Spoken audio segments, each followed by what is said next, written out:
The Modoc leader's daughter had not spoken a single word for 5 years, until the day she heard a white hostage humming a melody that unlocked her buried voice. But the sound that finally shattered her silence would ignite a war within her own tribe. What could reach the soul of a child trapped in such profound quiet? And what happens when ancient Modoc justice collides with a father's desperate hope? The lava beds of Northern California stretch endlessly under the harsh autumn sun. Their black, volcanic rock, creating a landscape that looks more like the surface of a dying world than anything meant for human habitation. Here, among the twisted stone formations and hidden caves, the Modoc people have made their home for countless generations, learning to thrive where others would perish. 11-year-old Star Watcher sits alone on a smooth boulder overlooking the main camp, her dark eyes fixed on nothing and everything at once. Her small frame is perfectly motionless, like a carving etched from the very lava rock surrounding her. The other children play nearby, their laughter and shouts echoing off the stone walls. But they give Star Watcher a wide berth, as if her silence might spread like sickness if they venture too close. Black Otter, the respected Modoc leader, watches his daughter from the entrance of his lodge. His weathered face carries the deep lines of a man who has seen too much suffering, led too many raids, buried too many loved ones. This warrior, who once negotiated peace treaties with white soldiers, who led successful hunts that fed his entire village through brutal winters, who commanded respect from every clan in Modoc territory, cannot reach his own child. The memory strikes Black Otter with the force of a physical blow. 5 years ago, Star Watcher was 6 years old, chattering constantly like any normal child.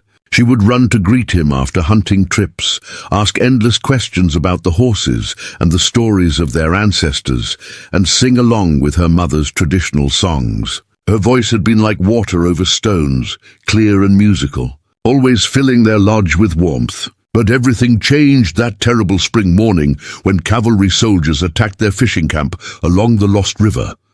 Black Otter can still hear his daughter's voice from that day, high and desperate, calling out words he wishes he could forget.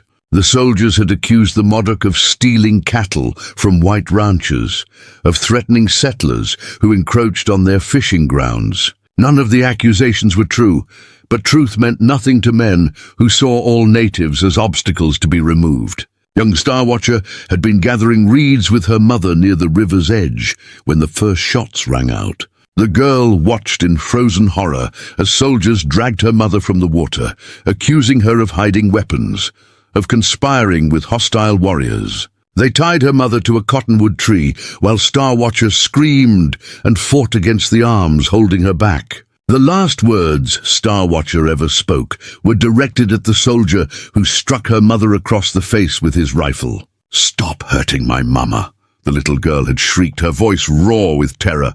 Then the soldiers opened fire, and her mother's body jerked and fell against the ropes binding her. They left her hanging there as a warning to other Modoc who might resist relocation orders.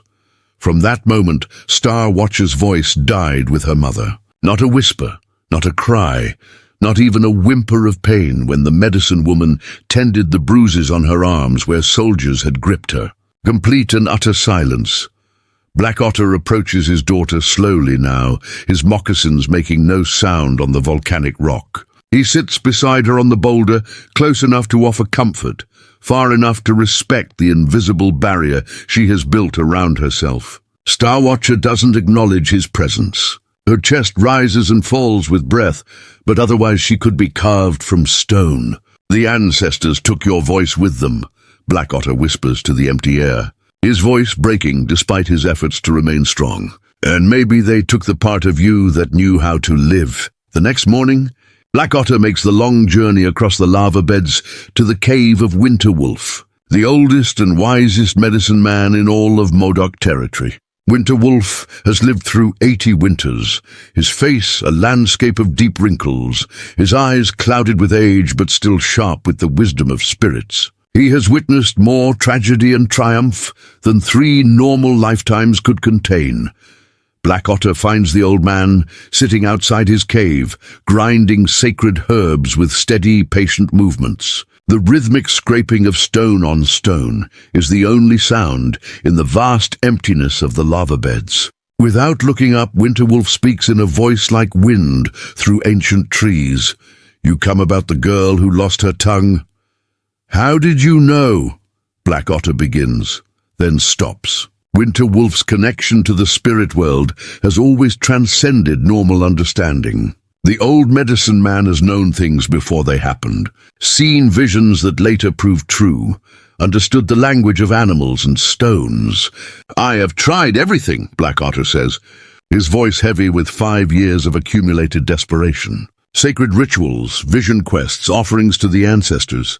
I fasted until I nearly died, gave away my finest horses, burned sage until the smoke covered the entire valley. I brought her to every medicine woman and healer within 3 days' journey. Nothing brings her back." Winterwolf continues, grinding his herbs, the pestle moving in small, precise circles. The girl's spirit walks in 2 worlds. Part of her died with her mother in that cottonwood tree. The other part fears to live, because living means accepting that her mother is truly gone. As long as she remains silent, she can pretend that time stopped on that day, that nothing has changed. "Can you help her?" Black Otter asks. Though the old man's tone has already given him the answer he dreads, "I cannot," Winterwolf says simply, finally looking up with those clouded eyes that somehow see more than younger, clearer eyes ever could. This wound is deeper than medicine, older than ceremonies, more powerful than any healing song I know. The girl's voice is locked behind a door that only the spirits themselves can open. Black Otter's heart sinks like a stone into dark water. If Winterwolf cannot help, then no one in all of Modoc territory possesses the power to heal his daughter. He has reached the end of every path, exhausted every possibility. The old medicine man studies Black Otter's face with something like pity. Only the ancestors can return what was taken from her. But they demand payment, and sometimes, leader, the price is greater than we can imagine. Sometimes the spirits send healing through the most unexpected vessels. Black Otter returns to camp with the weight of hopelessness crushing his chest like a boulder. He finds Star Watcher exactly where he left her, sitting by the cold ashes of last night's fire. The girl hasn't moved, hasn't eaten the dried fish left for her, hasn't acknowledged the concerned glances of passing tribe members. Other children play a game with willow hoops nearby, but they avoid Star Watcher as if she were a ghost herself, as if looking directly at her might curse them with the same affliction. Some of the younger children have never heard her voice and believe the stories that she was born without the ability to speak.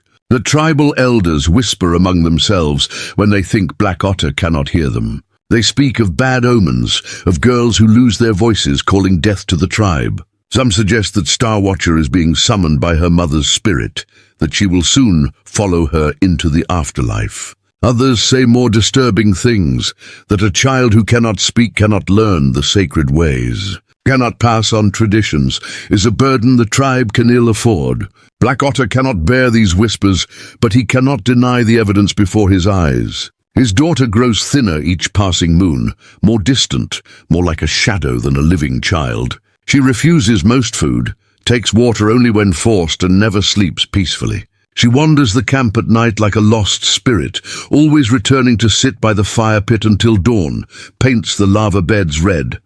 4 days later, runners bring news that changes everything. White settlers have desecrated the sacred burial caves at Medicine Rock, the most holy site of their ancestors. They have dug up Modoc graves, looking for artifacts to sell to Eastern collectors, scattered the bones of chiefs and medicine men across the cave floors, and carved their names into the ancient rock paintings that tell the story of the Modoc people. The rage that fills Black Otter's heart burns hotter than any fire. This is not just an attack on the living, but a deliberate violation of everything the Modoc hold sacred. The spirits of their ancestors cry out for vengeance, and Black Otter will answer that call with blood and retribution within hours. He leads 30 of his finest warriors on a raid toward the nearest white settlement. They follow wagon tracks through the volcanic badlands and find a small group of settlers making camp for the night near a spring. These are not the same men who desecrated the burial caves, but in Modoc law, all whites are responsible for the actions of their kind. The attack is swift and merciless. The Modoc warriors descend from the lava formations like shadows, surrounding the camp before the settlers can mount a defense. Most of the men are killed quickly, though Black Otter ensures the deaths are clean and honorable, not the brutal massacre the cavalry inflicted on Modoc fishing camps. When the dust settles and the screaming stops, they have captured several prisoners. An older man wounded in the shoulder, 2 teenage boys who surrendered rather than fight, and a woman with auburn hair and green eyes who wears a simple homespun dress. She clutches a small leather-bound book to her chest and whispers prayers in a language Black Otter doesn't fully recognize.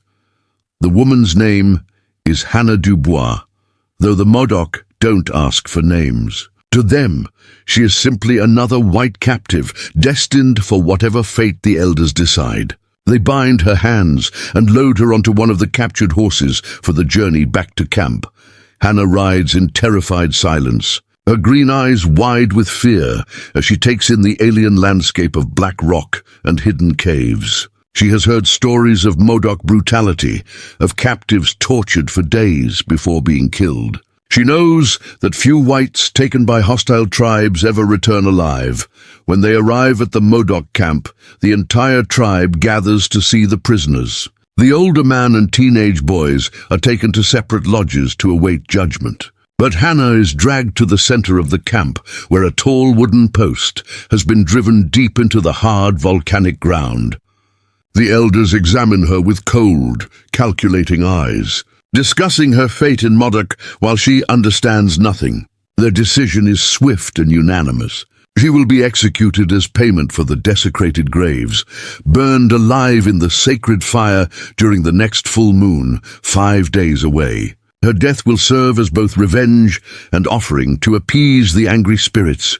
They force Hannah to her knees and bind her securely to the wooden post with thick rawhide ropes. Her dress spreads around her on the dusty ground like wilted flower petals. Her hands are tied behind the post, her ankles bound together. She cannot stand, cannot lie down, can only kneel in the burning sun and wait for death. Terror overwhelms her completely in the first hours. She sobs uncontrollably, begs for mercy in English that no one understands or cares to understand, and struggles against the ropes until they cut deep grooves into her wrists and ankles. The Modoc ignore her completely, going about their daily activities as if she were invisible, as if she were already dead. But as the long day wears on and the initial shock gradually fades, something unexpected happens within Hannah's mind. The panic that threatened to drive her mad slowly transforms into a strange kind of acceptance. She thinks of her parents, both dead from cholera 3 years ago. She thinks of her husband Jean, killed by bandits on the trail west. Soon she will join them. Soon this suffering will end. As the sun begins to set on her first day as a captive, painting the lava beds in shades of blood and fire, Hannah does something that surprises even herself. She begins to hum quietly, so softly that at first even she barely hears it. The melody is something her grandmother taught her as a child in Quebec, a French lullaby passed down through generations of women who had faced their own hardships and losses. The humming gradually grows slightly louder, not from any conscious decision, but from a deep need to fill the terrible silence with something human, something that reminds her that she is still alive, still herself. The melody speaks of home and safety, of a mother's love that transcends death, of bonds that cannot be broken by time or distance. Fais dodo, mon petit frère, she hums without words. Just the pure melody floating across the evening air. The French lullaby her grandmother sang, that her mother sang, that she had hoped someday to sing to her own children. Now she sings it as a farewell, a last connection to everyone she has loved and lost. Star Watcher is making her usual evening rounds of the camp, wandering aimlessly as she does every night. when the soft humming reaches her ears through the still desert air. She stops mid-step as if struck by lightning. For 5 years, no sound has penetrated the wall of silence surrounding her soul. Music has been meaningless noise, words have been empty air, but this is different. The melody carries something she recognizes but cannot name. It speaks of loss and love, of mothers and daughters, of sorrow so deep it becomes sacred. Hannah's voice wavers with exhaustion and fear, but underneath runs a current of pure emotion that reaches across the barriers of language and culture. Starwatcher approaches slowly, drawn by an invisible force she doesn't understand and cannot resist. Hannah doesn't notice her at first, lost in her humming as she is, eyes closed against the approaching darkness. But as the girl moves closer, stepping carefully over scattered camp belongings, Hannah becomes aware of the small figure emerging from the shadows. She stops humming abruptly, fear flashing in her green eyes. She has heard that native warriors sometimes torture prisoners for entertainment, and this child, despite her youth and small size, has the same dark hair and bronze skin as her captors. But Starwatcher doesn't look threatening. Her brown eyes hold a depth of sadness that mirrors Hannah's own, and her small face is gentle, almost ethereal in the fading light. The girl approaches until she is just a few feet away from where Hannah kneels, bound to the post. Hannah watches her carefully, not knowing what to expect, her heart pounding with renewed fear. But Starwatcher simply stands there, studying Hannah's face with an intensity that is somehow comforting rather than frightening. After a long moment, Hannah decides to continue humming. If she's going to die, she might as well die with her grandmother's music on her lips. Her wrists ache terribly from the tight ropes. Her knees burn from kneeling on the hard ground. But the pain seems distant now, overshadowed by this strange encounter. She begins the melody again, keeping her voice soft and low. Not wanting to attract the attention of the warriors she can see moving about the camp. The French lullaby fills the space between captive and child, creating a bridge across cultures and circumstances. Something miraculous happens. Starwatcher's lips part slightly, and the faintest whisper of sound emerges. Not words, just the echo of the melody. But it is the first sound she has made in 5 years. The humming is broken and uncertain, like someone remembering how to use a muscle that has atrophied from disuse. Encouraged by this small response, Hannah continues humming, pouring all her emotion into the simple melody. The lullaby tells the story of a mother watching over her sleeping child, of love that endures beyond death, of bonds that cannot be severed by any earthly force. As she hums, Starwatcher moves closer, drawn by the healing power of the ancient melody. Hannah glances nervously toward where she can see guards stationed around the camp perimeter, but they seem focused outward, watching for threats from beyond, not paying attention to what happens within, in a moment that will change both their lives forever. Starwatcher reaches out and gently touches Hannah's tear-stained cheek. Her small hand is warm and surprisingly gentle, and Hannah doesn't flinch away. Instead, she sees in those brown eyes the same profound loss that echoes in her own heart.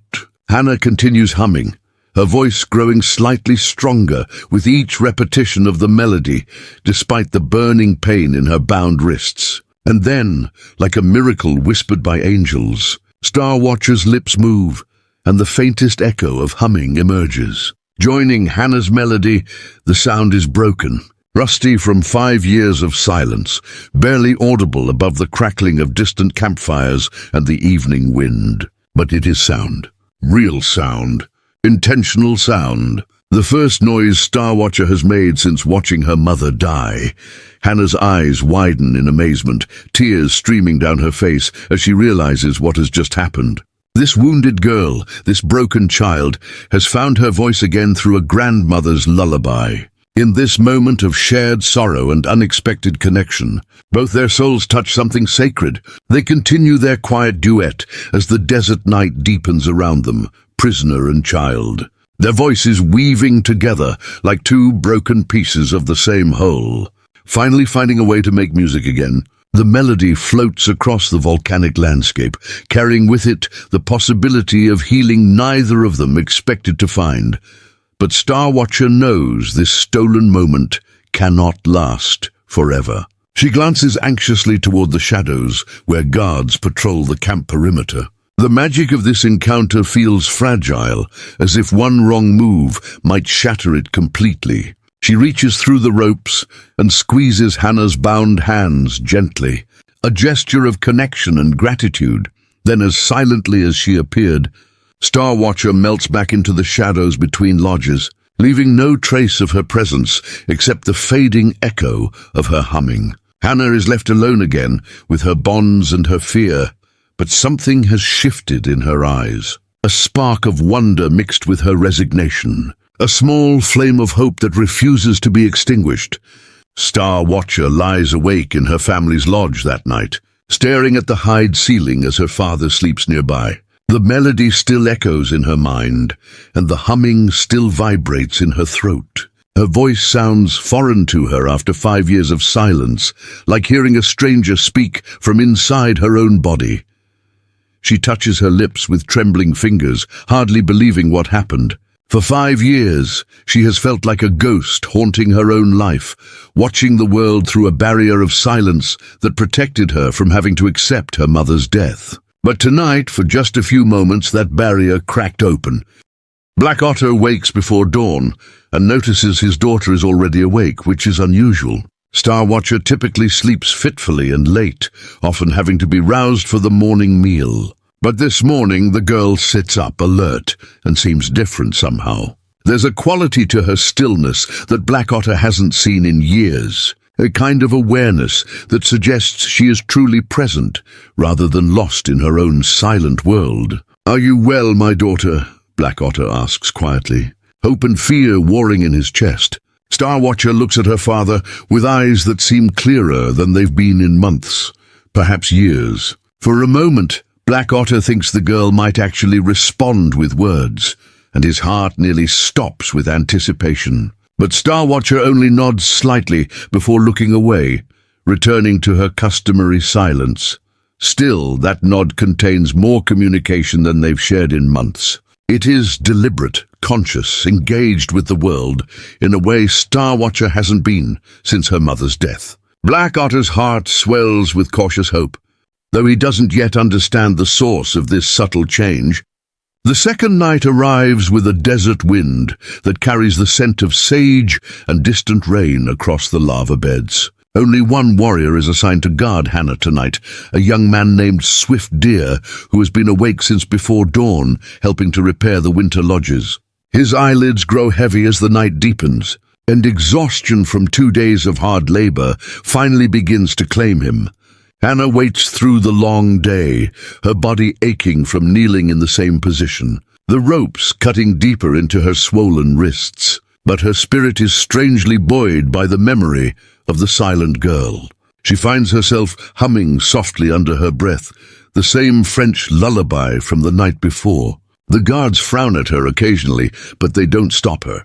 They've seen many prisoners in their final days, and some sing, some pray, some go mad with fear. It matters little to them. As darkness falls over the volcanic landscape, Hannah begins to hum more clearly, hoping the girl will return. Her voice carries the same melody across the quiet camp, but she keeps the volume low, not wanting to attract unwanted attention. The lullaby flows from her lips like a prayer, like a beacon calling out to the one soul who seemed to understand. Star Watcher hears the humming from inside her family's lodge and feels that same electric jolt run through her body. Without conscious thought, she rises and moves toward the entrance. Black Otter, who has been lying awake watching his daughter with growing curiosity, notices her movement immediately. "Where are you going?" Black Otter whispers into the darkness. Star Watcher freezes, caught between her desperate need to hear more of the humming and her inability to explain. She looks back at her father with such longing in her eyes that Black Otter's heart clenches. He has not seen such emotion, such desire for anything in 5 long years. "The white woman," Black Otter says softly, understanding without words. "You hear her singing?" Star Watcher nods. and Black Otter sees something in his daughter's face that he hasn't seen since before the tragedy at Lost River. It's not happiness exactly, but it's engagement with the world, a connection to something beyond her own pain. It's the look of someone who wants something, who cares about something, who has a reason to move through the world. "Go," Black Otter whispers, making a decision that could have far-reaching consequences. "But be careful. Stay hidden. If the elders discover this, I cannot protect you from their questions." Starwatcher's eyes widen with surprise and gratitude. Her father has never given her permission to wander at night, has always kept her close and protected, treating her like something fragile that might shatter at any moment. This small trust feels like a gift beyond measure. Moving like the ghost of wind across stone, Starwatcher slips through the camp toward Hannah's voice. The guard's swift deer is drowsy but still conscious, his head nodding toward his chest as he fights against sleep.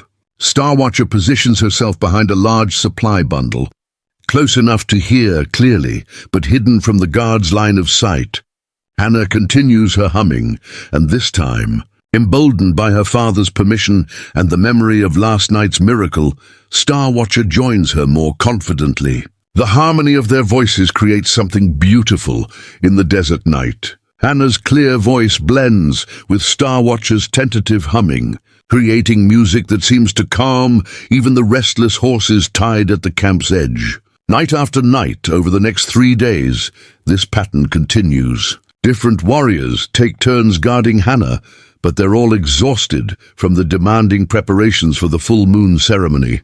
Starwatcher grows bolder as she learns each guard's habits, understanding when they're most likely to doze, when they walk the perimeter, when they're distracted by other camp activities. During the day, Starwatcher remains mute as always, but Black Otter and others in the tribe begin noticing changes. The girl eats more readily, sleeps more soundly, and shows interest in activities around the camp. She watches the women preparing food, observes the children playing, follows her father when he tends to the horses. Some of the women whisper that she seems less like a ghost, more like a girl again. Red Hawk, the most militant warrior in the tribe and Black Otter's longtime rival, notices these changes with growing suspicion. He is a man of 40 winters, scarred from countless battles, whose hatred for whites runs deeper than the lava caves themselves. His wife and infant son were killed by cavalry soldiers 8 years ago, and that loss transformed him into something hard and unforgiving. "Your daughter walks differently," Red Hawk observes to Black Otter on the 4th day, his voice neutral but his eyes calculating. "She looks at the world as if she sees it again." "Perhaps the spirits are finally releasing their hold on her," Black Otter replies carefully, keeping his voice equally neutral. "Or perhaps something else holds her attention," Red Hawk says, watching Starwatcher as she sits near the communal fire, her eyes occasionally drifting toward where Hannah kneels bound to the post. "Children are drawn to strange things." Black Otter feels a chill run down his spine, despite the warm afternoon sun. Red Hawk is perceptive, dangerously so, and his suspicions could spell disaster for both Starwatcher and Hannah. But before he can respond, Red Hawk turns and walks away, leaving the implication hanging in the air like smoke. On the 5th night, Starwatcher takes an enormous risk. The current guard, an older warrior named Grey Wolf, has been awake for nearly 2 full days, helping to gather wood for the ceremonial fire. His exhaustion is so profound that he falls asleep sitting upright, his chin dropping to his chest as deep snores rumble from his throat. Starwatcher waits to ensure he's truly asleep, then creeps from her hiding place and approaches Hannah directly. The white woman sees her coming, and her heart races with both joy and fear. If they're caught together, she doesn't know what punishment might fall on this gentle child who has become her only comfort. Before we jump back in, tell us where you're tuning in from, and if this story touches you, make sure you're subscribed, because tomorrow I've saved something extra special for you. "You came back," Hannah whispers as Starwatcher settles beside her. staying low to avoid being seen if anyone happens to look their way. Star Watcher nods, and then, in a voice rusty from 5 years of disuse, she speaks her first words. "Your humming makes the burning stop." Hannah's breath catches in her throat. The child has spoken, actually formed words with meaning and intention. Tears stream down her face as she realizes the magnitude of what has just happened. "What burning, sweet girl?" Hannah asks gently. "The burning in my chest," Star Watcher says slowly, as if remembering how to use her tongue and lips to shape words. "Where my mother used to be.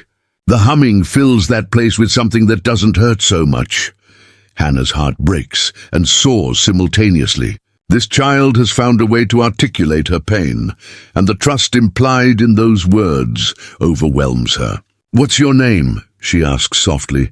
"Star Watcher," the girl replies, then adds something that surprises them both. "But my mother called me Little Butterfly because I could never stay still." It's the first time she's spoken her mother's pet name for her since the day at Lost River. The words hang in the air between them like a sacred offering, a piece of her lost childhood that she's chosen to share. "I'm Hannah," the white woman tells her, "and I think your mother would be so proud to know you're finding your voice again." Star Watcher reaches out and gently touches Hannah's bound hands, her small fingers tracing the deep rope marks on the woman's wrists. "Why do you hum even though you're going to die?" she asks with the direct honesty that only children possess. The question, asked without cruelty or fear, moves Hannah deeply. "Because my grandmother taught me that music is memory made beautiful. Even when everything else is taken away, we can still choose to remember the good things. The love doesn't die just because the people do." "My mother hummed too," Star Watcher admits, her voice barely above a whisper. "Before they killed her, she hummed while she gathered reeds, while she cooked, while she made our clothes. After she died, I couldn't stand to hear any sound because nothing sounded like her." They sit together in companionable silence for several heartbeats, both thinking of mothers lost, of melodies that once meant safety and love. Then Hannah begins a new song, one her mother taught her during the hardest times after her father died. It's a simple tune, but it carries within it the promise that dawn always follows darkness. Star Watcher listens intently, learning the melody, adding her voice gradually until they're humming together in perfect harmony. For these stolen moments, prisoner and child exist in a bubble of peace, their shared music creating a sanctuary in the middle of a hostile world. But their time is running shorter than either of them fully understands. Tomorrow is the 6th day, and the full moon rises tomorrow night. Hannah will die at moonrise, and Star Watcher's miraculous healing will die with her. Black Otter cannot sleep. He lies in his lodge, listening to the distant sound of his daughter's voice, blending with the white woman's humming, and wrestles with emotions he can barely name. Joy that his daughter has found her voice again. Terror at what it might cost. And a growing certainty that he stands at a crossroads that will define not just his life, but the future of his entire people. For 5 nights now, he has heard Star Watcher speaking, humming, even laughing quietly in ways the girl hasn't done in 5 years. The sound is like water in a drought, like sun after endless winter. But that joy is poisoned by the knowledge that its source will be burned alive tomorrow night. The sound of approaching footsteps makes both Hannah and Star Watcher freeze in place. Running Fox, Black Otter's younger brother and closest advisor, approaches through the darkness. He's been hearing whispers from the tribal women about Star Watcher's strange new behavior during the day, her increased appetite, her watchful eyes that seem more alive. Curiosity has finally driven him to investigate. "What is this?" Running Fox demands, though he keeps his voice low to avoid waking the entire camp. His hand rests on his knife, not threateningly, but with the readiness of a warrior who expects trouble. Star Watcher springs to her feet, panic flooding her small frame. She looks desperately between Running Fox and Hannah, knowing she's been caught in an act that could be seen as betrayal of her tribe, as consorting with an enemy. "Uncle," Star Watcher begins, then stops. She's spoken more words in the past few nights than in the past 5 years, but explaining this situation seems impossible. How can she make him understand that this white woman has given her back something she thought was lost forever? Running Fox stares at his niece in shock. The girl has just spoken to him, actually formed words and sentences. After 5 years of complete silence, Star Watcher is standing here having a conversation. His knife hand falls slack at his side. "You're speaking," Running Fox says wonderingly, hardly believing his own ears. He's watched this child fade into silence, watched his brother's heart break day after day. And now, suddenly, impossibly, she speaks. "The humming," Star Watcher says simply, gesturing toward Hannah with a small hand. "It brought back my voice. It reminded me that staying silent doesn't keep my mother alive. It just keeps me from living." Running Fox looks between the girl and the prisoner, trying to process what he's witnessing. This white woman, destined for the ceremonial fire tomorrow night, has somehow accomplished what the greatest medicine men could not. She has returned his niece's voice, brought her back from the land of the dead. Black Otter must know about this, Running Fox says finally, his voice heavy with the weight of this discovery. This is beyond anything we understood. A voice returned from 5 years of silence is a sign from the spirits themselves. Star Watcher's eyes fill with terror.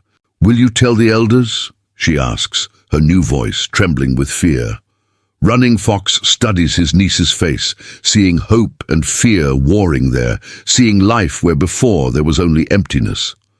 "That decision belongs to your father. But Little Butterfly," he uses her childhood name deliberately, "the elders must know what has happened here. The spirits have spoken through this white woman, and we cannot ignore such a powerful sign." As Running Fox walks away to wake his brother, Star Watcher turns back to Hannah with tears streaming down her face. "I'm sorry," she whispers desperately. "I've put you in more danger. They'll think you practice dark magic." "No," Hannah says firmly, despite her own fear coursing through her veins. "You've given me the greatest gift possible. I've helped heal a broken heart. Whatever happens now, that was worth everything." Star Watcher reaches through the ropes and squeezes Hannah's bound hands with desperate intensity. "I won't let them hurt you," she promises, though they both know she's just a child with no power to protect anyone. "And I won't let them take your voice away again," Hannah promises in return, though she'll be dead by tomorrow's moonrise. Black Otter emerges from his lodge moments later, drawn by his brother's urgent whisper. Running Fox's face is pale, his eyes wide with something between awe and fear. "You must see this, brother. The girl, she's speaking. Clear words, full sentences. It's as if the 5 years of silence never happened." Black Otter's heart pounds as he follows his brother through the camp. When he sees Star Watcher kneeling beside the white prisoner, when he hears his daughter's voice clearly speaking words of comfort and concern, the powerful Modoc leader feels his knees nearly buckle beneath him. "My daughter," he breathes, moving closer with slow, careful steps, as if approaching a deer that might startle and vanish. "Father," Star Watcher says, and the word carries 5 years of silence and pain and hope wrapped into 2 syllables. "How?" Black Otter asks simply, unable to form more complex questions. His voice breaks with emotion he's kept buried for 5 long years. "Her humming," Star Watcher explains, gesturing to Hannah. "It sounds like the songs Mother used to sing. It makes me remember that she would want me to be happy again, to live again, to use my voice to tell her story instead of hiding from her memory." Black Otter looks at Hannah with new eyes, seeing not an enemy or a prisoner, but something he doesn't have words to describe. This woman whom they captured as retribution, whom they planned to sacrifice to appease angry spirits, has somehow returned his daughter's voice to him. The magnitude of this gift creates a debt he doesn't know how to repay. "The elders must know," Running Fox says quietly, respectfully, but firmly. "This is a sign from the spirit world, brother. They will want to know what kind of sign, whether it comes from light spirits or dark ones." Black Otter understands his brother's meaning immediately. The elders could interpret this as a miracle that proves Hannah is blessed by the ancestors, sent to heal the tribe's wounded children. Or they could see it as dark magic, as evidence that she practices witchcraft designed to bewitch and control Modoc children. "Father," Star Watcher says, her voice stronger now than it's been in years. "She saved me. The spirit sent her to save me. I know it." Black Otter looks into his daughter's eyes and sees not just returned speech, but returned life. The hollow, haunted look that has defined Star Watcher for 5 years is gone, replaced by something bright and determined and achingly alive. "Tomorrow the moon rises full," Black Otter says heavily, the words tasting like ash in his mouth. "And tomorrow the elders will decide what this miracle means." "How will you present it to them?" Running Fox asks carefully. Knowing that his brother's words will shape the elders' interpretation, Black Otter looks at Hannah, then at his daughter, then back at his brother. "I will present the truth, that my daughter's voice was dead and now it lives, that this woman somehow accomplished what our greatest healers could not, and that the spirits work in ways we don't always understand. Red Hawk will call it witchcraft," Running Fox warns. He's been watching Star Watcher these past days. He suspects something already. This will confirm his worst fears about white magic corrupting our children. Then we will face Red Hawk's accusations when they come, Black Otter says with a firmness he doesn't entirely feel. "But I will not hide this miracle. The spirits have spoken too clearly to ignore." As the first hints of dawn begin to lighten the eastern sky, Black Otter helps Hannah shift position to ease her cramped legs, a small mercy that surprises everyone. Star Watcher stays close to both of them, her small hand holding Hannah's bound fingers. The immediate crisis has passed with the coming of dawn, but the resolution feels temporary and fragile. Tomorrow night the moon will rise full and blood-red over the lava beds. Tomorrow night the tribal council will gather to decide Hannah's fate. And tomorrow night Black Otter will have to choose between ancient laws and miraculous mercy. "Thank you," Hannah whispers to both father and daughter. "You've given me hope when I had none left." "For now," Black Otter replies grimly, looking toward the eastern horizon where the sun begins its climb. "But this day will test everything we believe about justice and the will of the spirits." Star Watcher looks up at her father with worried eyes that haven't shown worry in 5 years. "What happens now?" she asks in that newly recovered voice. Black Otter places his weathered hand on his daughter's small shoulder, feeling the weight of impossible choices pressing down on him like the very sky itself. "Now we discover whether a miracle is enough to change the hearts of those who have forgotten how to see them." Dawn breaks with an ominous stillness over the lava beds, the kind of quiet that precedes violent storms. Running Fox sits in the council circle with the 5 tribal elders, their weathered faces grave as they absorb the magnitude of what he's reported. The eldest, White Crow, strokes his long grey braids while considering the implications that could tear their tribe apart. "You saw the girl speaking with your own eyes?" asks Painted Thunder, the medicine elder whose knowledge of healing herbs is legendary throughout Modoc territory. "More than speaking," Running Fox replies carefully, choosing each word with precision. "She was alive again, animated in ways we haven't seen since her mother's death. The white woman's humming has awakened something in her, or controlled something in her." "Controlled," interrupts Red Hawk, who has been invited to this emergency council due to his status as war chief. His scarred face twists with disgust, and old anger burns in his eyes like coals that never cool. "My own wife died screaming when white soldiers set fire to our winter lodge 8 years ago. My infant son burned in her arms. Now we're supposed to believe one of them brings healing instead of death." White Crow raises his weathered hand for silence, and the authority in that simple gesture commands immediate obedience. "Tell us again exactly what you witnessed, Running Fox. Leave nothing out, no matter how small it seems." Running Fox recounts the scene in careful detail. Star Watcher kneeling beside the bound prisoner, both of them humming together in perfect harmony. the girl speaking clearly and coherently for the first time in 5 years. The connection between them that seemed to transcend language and blood. The spirits work in mysterious ways, muses Broken Wing cautiously. He is the youngest of the elders at 52 winters, and he lost his own daughter to a cavalry raid 2 years ago. Perhaps they sent this woman to heal the girl as a sign that not all whites are demons. That hatred must eventually give way to understanding. Listen to yourself. Red Hawk's voice rises dangerously, echoing off the volcanic rock surrounding the council circle. The same people who murdered Starwatcher's mother somehow sent healing through one of their own. This is white man's trickery meant to confuse us, to make us question our own laws and traditions. Next you'll say we should adopt their children and teach them our sacred songs. 2 other elders, Stonebreaker and Walking Bear, nod in agreement with Red Hawk.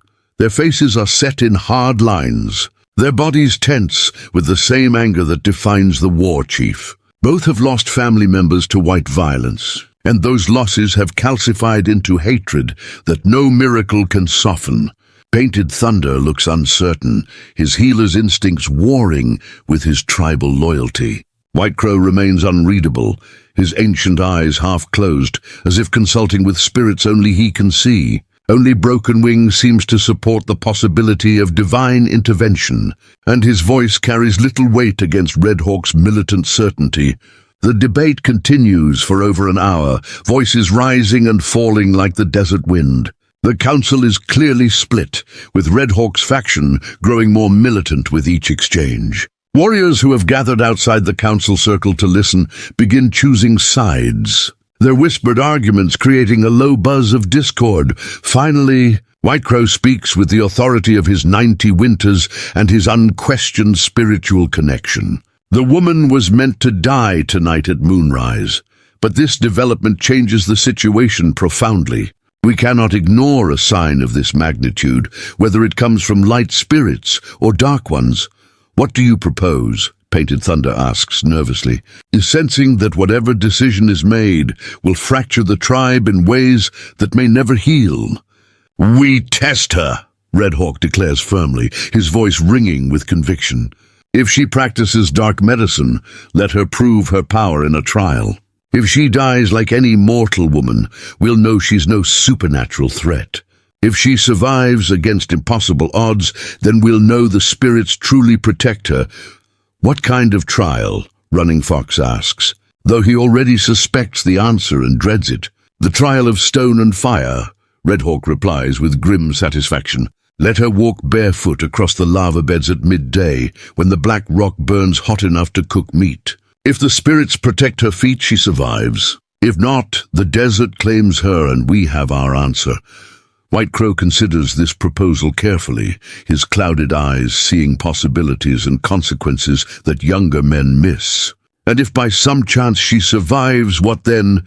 Then we will know for certain that she wields power beyond our understanding, Red Hawk answers coldly.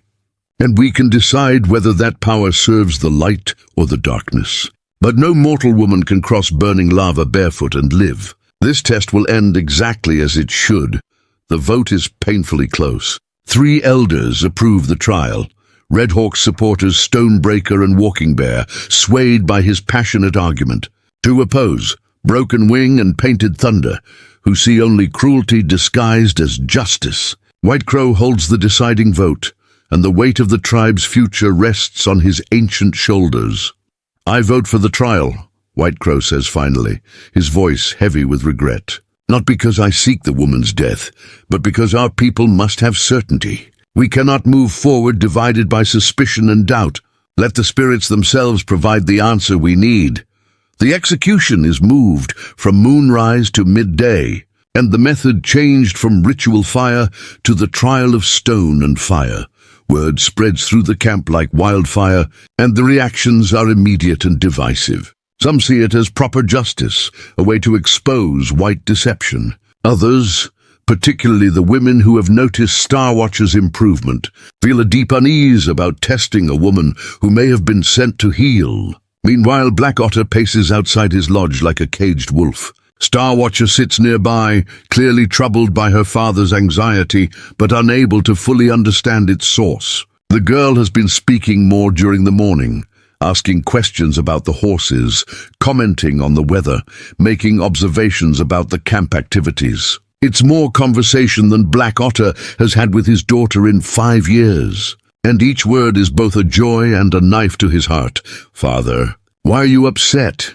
Star Watcher asks with the direct honesty of childhood. Black Otter stops pacing and looks at his daughter. How can he explain that the woman who gave her voice back is about to face almost certain death? How can he tell an 11-year-old that miracles come with terrible prices, that someone must pay? "There are decisions being made," Black Otter says carefully, choosing his words like a man navigating a field of hidden traps. "Adult decisions about justice and tradition and what the spirits want from us." "About the humming lady," Star Watcher says. Using her innocent name for Hannah, Black Otter's heart clenches at the simple trust in his daughter's voice. "Yes, about her. She's going to die. Isn't she?" Star Watcher asks, with the matter-of-fact acceptance that children sometimes show about death, not yet understanding its permanence. Black Otter cannot lie to his daughter, not after 5 years of desperate honesty trying to reach her through her silence. The elders are testing her to see if the spirits protect her. She must walk across the burning lava beds at midday. If she survives, we'll know she carries the ancestors' blessing. Star Watcher is quiet for a long moment, processing this information with the seriousness it deserves. Then she looks up at her father with eyes that seem older than her 11 years. "But she brought my voice back. Doesn't that mean the spirits already answered?" "It should," Black Otter replies, his voice thick with emotion he can barely contain. "It should mean exactly that. But some people believe that only bad spirits would help someone from our enemies. They think good spirits would never work through white people." Star Watcher stands and walks to her father, placing her small hand on his arm.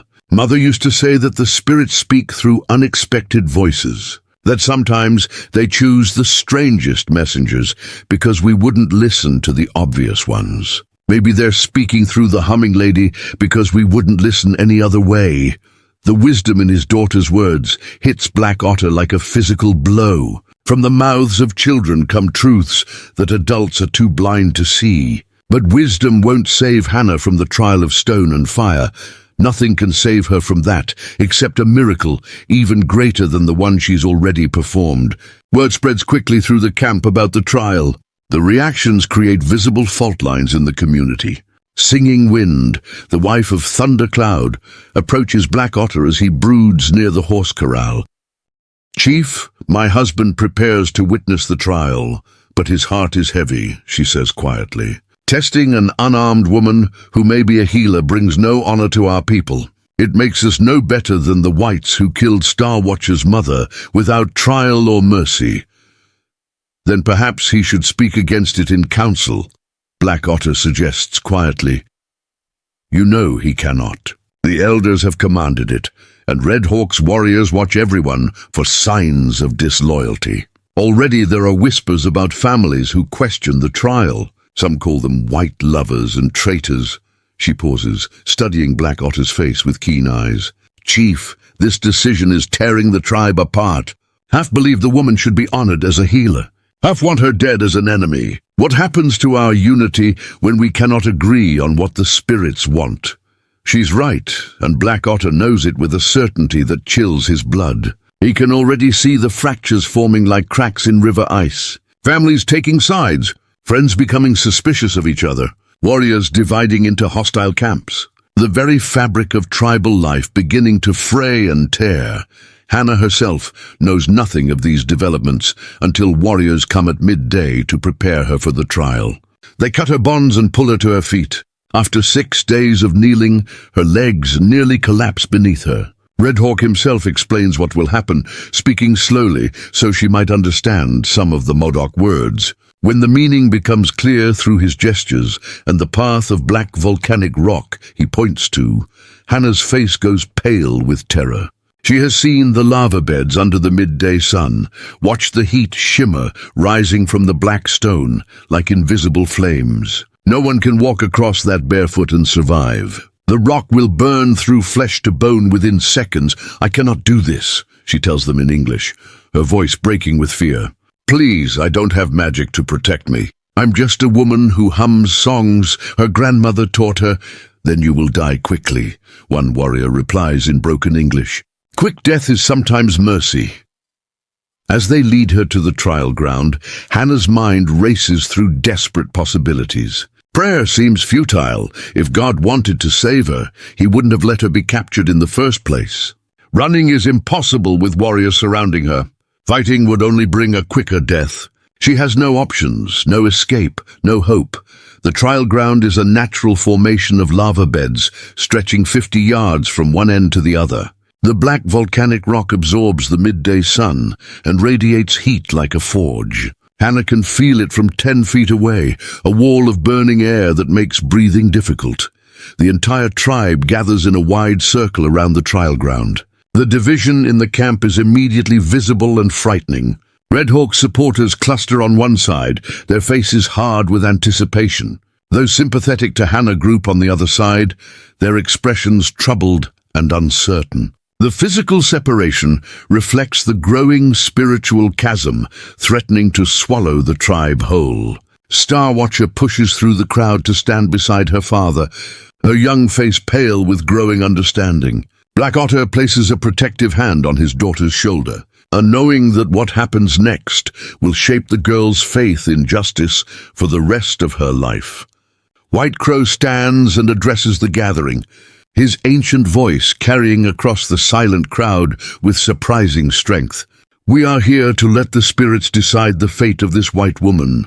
If she practices dark magic against our children, let her fall. If she carries the blessing of our ancestors, let them grant her protection from the burning stone. Red Hawk steps forward, his voice ringing with conviction that brooks no argument. Today we cleanse our tribe of deception. Today we show that Modoc's strength cannot be corrupted by enemy tricks. Today we learn if the spirits truly sent this woman, or if she carries only lies wrapped in sweet sounds. His supporters cheer loudly, but the sound is met by uneasy silence from the other half of the crowd. The division grows more pronounced with each passing moment. Hannah stands at the edge of the burning lava field, swaying slightly from weakness and terror. Her bare feet touch the cooler ground at the field's edge, and she can already feel the radiating heat that will soon consume her flesh. She looks around the circle of Modoc faces, some hostile, some sympathetic, all watching to see how she will die. Her gaze finds Star Watcher in the crowd, and the girl's face is streaked with tears. Hannah manages a small smile despite her terror, trying to give the child one last gift of courage. Star Watcher raises her hand slightly in what might be a wave, and Hannah draws what strength she can from that simple gesture. Begin, White Crow commands, his voice heavy with an emotion Hannah cannot identify. Hannah takes one step forward onto the black rock and immediately gasps as searing pain shoots through her foot. The volcanic stone is impossibly hot, far worse than she imagined. She takes another step and feels her skin beginning to blister. Tears stream down her face, but she forces herself forward. If she's going to die, she'll die trying. By the third step, Hannah stumbles and nearly falls. The pain is beyond anything she's ever experienced. She can smell her own flesh burning, can feel the rock adhering to her blistered feet. Her vision begins to blur, whether from tears or from the heat she cannot tell. Star Watcher suddenly breaks free from her father's grip and runs toward the trial ground. Stop! She screams in her newly recovered voice, the sound cutting through the assembled crowd like a knife. Stop this! She's going to die! Black Otter lunges after his daughter, catching her just before she reaches the burning stone. He holds her back as she struggles desperately, her small body fighting against his strength. Father, let me go, Star Watcher sobs. She saved my voice. We can't let her die like this. The crowd erupts in chaos at the sight of the chief's daughter defending the white woman so passionately. Red Hawk's supporters surge forward angrily. The child has been bewitched, someone shouts. The woman's magic has stolen the girl's loyalty. She hasn't bewitched anyone, Star Watcher screams back, her voice carrying with surprising strength. She healed me. Her humming reminded me that Mother would want me to live, to speak, to be happy again. That's not magic, that's love. Hannah, hearing the commotion behind her, turns on the burning rock. The movement drives fresh agony through her blistered feet. But she sees Star Watcher struggling in her father's arms, sees the tribe fracturing before her eyes, and makes a decision. She takes another agonizing step forward, then another, driven not by any supernatural protection, but by sheer, stubborn will. If her death will divide these people further, then perhaps her survival, no matter how impossible, might unite them. Or at least give Star Watcher something to believe in. The crowd falls silent as they watch this impossible display of determination. Hannah's feet are leaving bloody prints on the black stone now, the flesh burned and torn. By all logic, she should have collapsed already. But somehow she keeps moving forward, step by agonizing step. "Look!" Broken Wing calls out suddenly, pointing. The spirits protect her feet. It's not true, not literally. Hannah's feet are being destroyed by the burning rock. But there's something in her continued movement, something in her refusal to surrender to pain that speaks of a strength beyond normal human endurance. Whether it comes from the spirits or from her own indomitable will, no one can say for certain.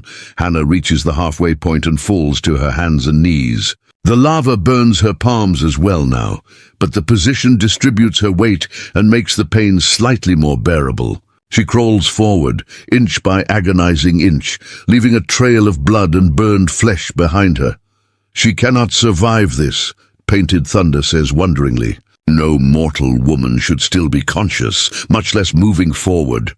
Redhawk's face contorts with rage and confusion. This isn't how the trial was supposed to go. The woman should be dead already, her failure proving his accusations correct. But instead, she crawls forward with a determination that begins to look like divine intervention. Hannah's vision narrows to a tunnel. She can see only the black rock in front of her, can feel only the burning pain consuming her hands and feet. But she refuses to stop. Somewhere behind her, Star Watcher is watching. Somewhere behind her, a little girl who found her voice believes in miracles. Hannah will not let that belief die here today. With a final supreme effort that draws gasps from the watching crowd, Hannah collapses across the far edge of the trial ground. She has crossed the burning lava beds. Impossibly, against all odds, she has survived the trial of stone and fire. The crowd erupts into chaos. Redhawk's supporters stand in stunned silence, unable to reconcile what they've witnessed with their beliefs about white treachery. Those who supported Hannah rush forward, but Black Otter's voice stops them. No one touches her until the elders have spoken, he commands, his voice carrying absolute authority. He releases Star Watcher, who immediately runs to Hannah's side, but obeys her father's command not to touch the burned woman.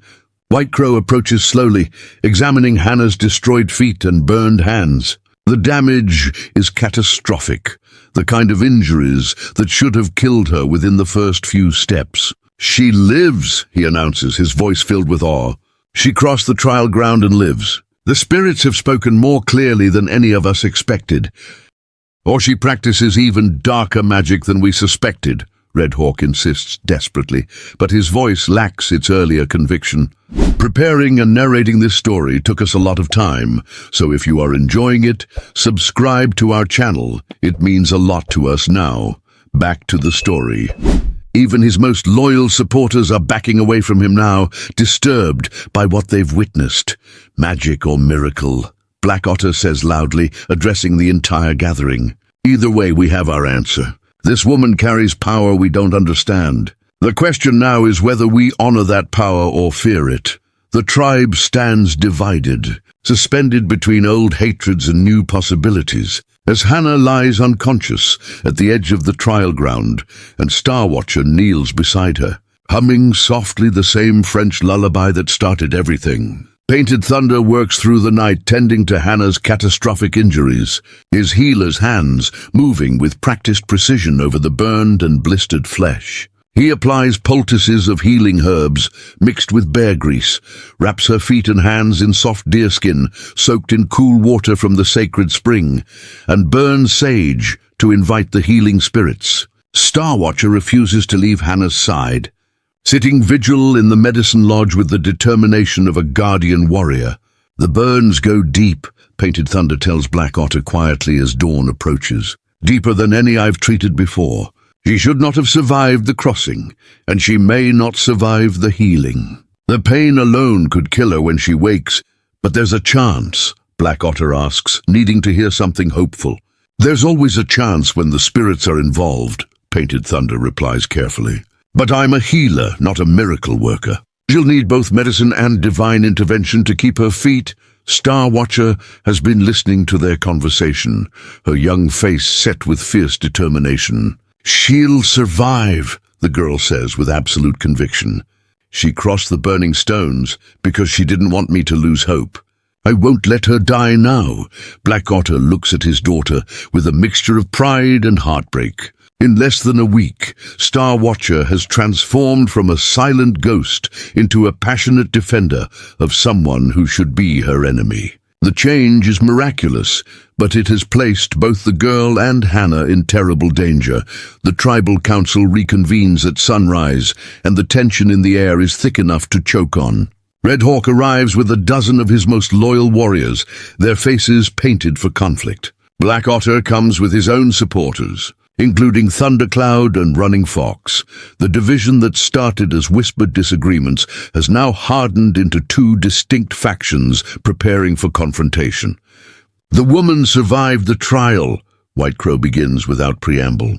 We asked the spirits for a sign, and they gave us one that cannot be ignored. No mortal survives the trial of stone and fire, therefore we must accept that she carries protection beyond our understanding. Protection or corruption, Red Hawk interrupts harshly. How do we know the spirits that protect her are our ancestors and not demons sent to deceive us? Dark magic can look like light until it's too late. You saw what I saw, Broken Wing responds with unusual passion. You watched her crawl across burning rock that should have killed her in seconds. You saw her collapse at the far edge, still breathing. If that's dark magic, then show me how it's done. Bewitch yourself into surviving what no human should survive. Red Hawk's hand moves to his knife, and the warriors behind him tense for violence. The council chamber, usually a place of careful deliberation, suddenly feels like a powder keg, waiting for a spark. Enough! White Crow's voice cracks like thunder, freezing everyone in place. We will not spill Modoc blood over a white woman, no matter what power she carries. That path leads to the destruction of everything our ancestors built. Then what do you propose? Stonebreaker asks, his voice reflecting his own uncertainty. He came to this council supporting Red Hawk, but what he witnessed yesterday has shaken his certainty. I propose we ask the woman herself, White Crow says, his clouded eyes somehow seeing a path forward that others miss. When she wakes, if she wakes, we ask her directly. What is the source of her power? What spirits protect her? Why did she help the chief's daughter? And if her answers are lies, Red Hawk demands, then we'll know. White Crow replies calmly. Lies have a taste, a texture that truth doesn't carry. I've listened to liars for 90 winters. I will know if she speaks false. The compromise is reluctant and fragile, but it holds. The council agrees to wait for Hannah to regain consciousness before making any final decisions about her fate. But Red Hawk's faction makes clear they will not accept any outcome that allows a white woman to remain among them, regardless of what miracles she performs. 3 days pass in tense anticipation. Hannah drifts in and out of consciousness, her fever spiking and falling like the sun crossing the sky. Painted Thunder works tirelessly, changing her bandages, forcing healing teas between her cracked lips, fighting to keep infection from claiming what the burning stones could not. Star Watcher maintains her vigil, leaving only when her father insists she must eat and rest. During her hours in the medicine lodge, the girl hums constantly, filling the space with the same French lullabies that started this entire chain of miracles. Other children begin gathering outside the lodge, drawn by the music they've never heard before. One child in particular catches Black Otter's attention. Little Crow is a 7-year-old boy who lost his ability to speak 2 years ago after witnessing his older brother drown in the river. The trauma locked his voice away, just as Star Watchers had been locked. But now, listening to Star Watchers humming from outside the medicine lodge, Little Crow begins making small sounds, tentative attempts to echo the melody. "Did you hear that?" asked Gentle Rain, Little Crow's mother, grabbing Black Otter's arm with desperate hope. "Did you hear my son make sound?" Black Otter nods slowly, watching as Little Crow's lips move, forming the shapes of humming, even though no sound emerges yet. "The healing spreads," he says quietly. "Star Watcher's recovery is giving hope to other wounded children, but this new development, this evidence that Hannah's influence extends beyond Star Watcher, only deepens the division in the tribe. To some, it's proof of divine blessing. To others, it's evidence that her corruption spreads like disease through their most vulnerable members. Red Hawk seizes on this new fear with predatory efficiency. He gathers families with young children and speaks to them in urgent, frightened tones. First the chief's daughter, now Little Crow. How many of our children will she bewitch before we act? How many Modoc voices will she steal and replace with white songs? His words find fertile ground in the hearts of parents who have already lost too much to white violence. The fear spreads through whispered conversations, through meaningful looks exchanged across cooking fires, through the way mothers hold their children a little tighter when Star Watcher passes by. On the 4th morning, Hannah finally wakes with clear eyes. The fever has broken, and though her pain is still immense, her mind is lucid for the first time since the trial. Star Watcher is there immediately, tears of relief streaming down her face. "You're alive," the girl whispers, taking Hannah's unbandaged hand carefully. "Painted Thunder said you might not wake up, but I knew you would. I hummed for you every day." Hannah manages a weak smile, despite the pain radiating from her feet and hands. "I heard you, sweet girl. Your humming pulled me back from wherever I was drifting. It gave me something to follow home."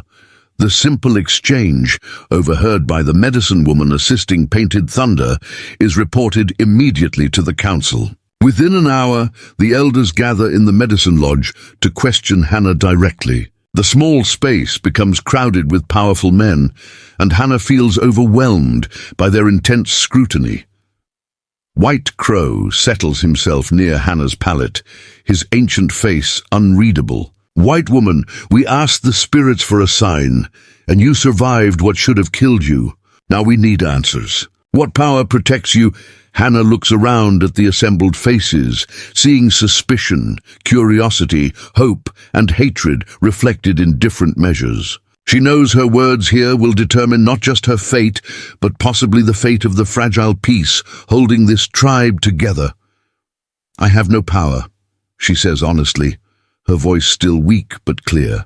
"I'm just a woman who lost everyone she loved and found herself alone in a hostile land.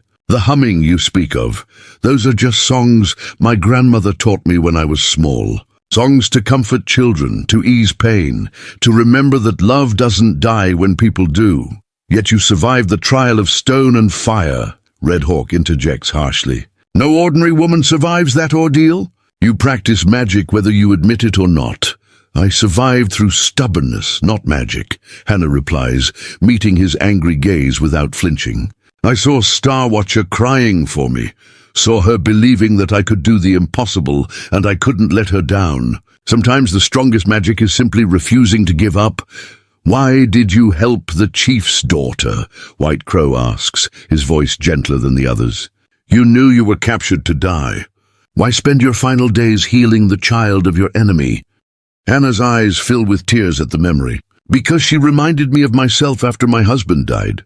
That same emptiness, that same silence of a soul that's forgotten how to speak. And because I'm a woman who lost everything, helping one suffering child gave my death meaning it wouldn't otherwise have had." The honesty in her words creates a profound silence in the lodge. Even Red Hawk seems momentarily uncertain, his usual militant certainty wavering in the face of such naked vulnerability. "The songs you sing," Painted Thunder asks carefully, "are they prayers to white spirits?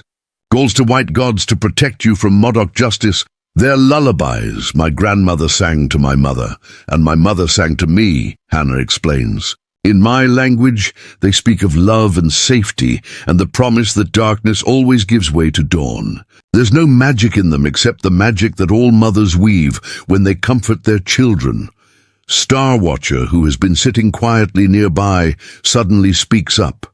"The songs aren't white or Modoc, they're just songs. Mother used to hum while she worked, and her songs made me feel safe. When the soldiers killed her, all songs became painful because they reminded me of what I lost. But Hannah's humming didn't remind me of loss. It reminded me that Mother would want me to keep singing, to keep living, to keep her memory alive through my voice instead of through my silence. The eloquence of the girl's explanation, the clarity of her understanding, affects the assembled elders powerfully. This is not the rambling of a bewitched child, but the testimony of someone who has walked through grief and found a path back to life." "And what of Little Crow?" Red Hawk demands, grasping at his last accusation. He too begins to make sounds he hasn't made since his brother drowned. "Is this more of your innocent healing, or evidence that your corruption spreads?" "I've never spoken to Little Crow," Hannah says truthfully. "I don't even know who he is. If he's beginning to find his voice, perhaps it's because Star Watcher's recovery gave him hope.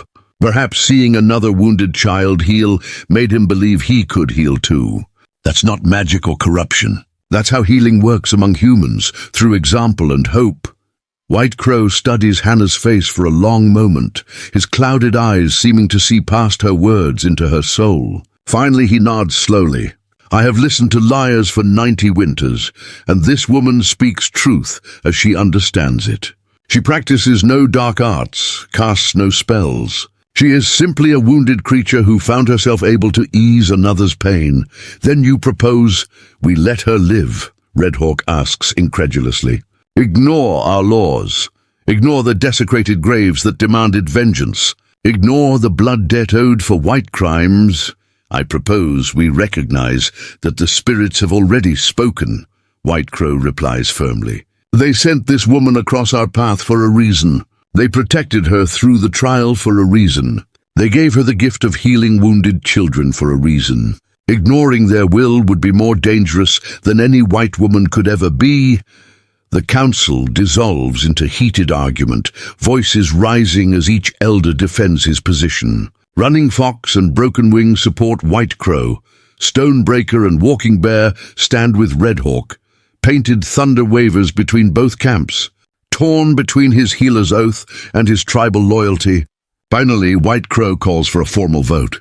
"Those who believe the woman should live, that she carries the ancestors' blessing, stand to my right. Those who believe she should die, that the old laws must be upheld, stand to my left." The elders divide. 3 on the right with White Crow, 2 on the left with Red Hawk. The vote is close, dangerously close, and the losing faction makes immediately clear they will not accept this outcome gracefully. "This council is corrupt," Red Hawk declares, his voice carrying beyond the medicine lodge to the gathered crowd outside. "The spirits would never send healing through white hands stained with Modoc blood. This woman has bewitched not just the chief's daughter, but the chief himself, and now even our elders fall under her spell." His words ignite the crowd like a torch to dry grass. Those who feared Hannah's influence find their voice, shouting agreement with Red Hawk's accusations. Those who supported her cry out in protest. Within moments, the peaceful gathering transforms into a near riot, with warriors from both factions facing off against each other. Black Otter emerges from the medicine lodge and raises his hand for silence. But for the first time in his leadership, his authority is questioned openly. "The chief protects the white woman because she healed his daughter," someone shouts. "His judgment is clouded by personal debt." "My judgment is clear," Black Otter responds forcefully. "I see a woman who survived impossible odds because the spirits protected her. I see my daughter alive and speaking after 5 years of silence. I see another wounded child beginning to heal. These are not coincidences or tricks. These are signs we must heed. Then you are bewitched, Red Hawk declares, stepping forward to confront Black Otter directly. And a bewitched chief cannot lead. I challenge your authority in this matter. Let the tribe vote, not just the elders. Let every warrior, every mother, every voice be heard.